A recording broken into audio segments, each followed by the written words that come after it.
猫狗国。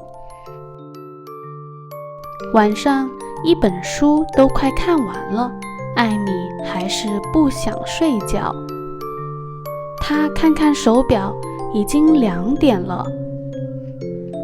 突然，门外有狗在叫，艾米走出房间。西瓜打开门，走了出去。西瓜怎么会开门？他要去哪儿？艾米跟在西瓜后面。门外的狗是万小姐的 Caesar， 西瓜和 Caesar 走了很远，来到火车站旁边的商店前。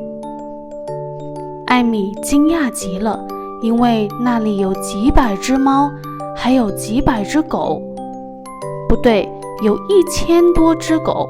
艾米想，我是到了猫狗国了吗？看到西瓜来了，大家都笑了。西瓜，你觉得你真的是一只狗吗？白狗喜喜大叫着。艾米很生气，心里想，你不懂。西瓜不好意思地说，因为我的主人很喜欢熊猫，所以……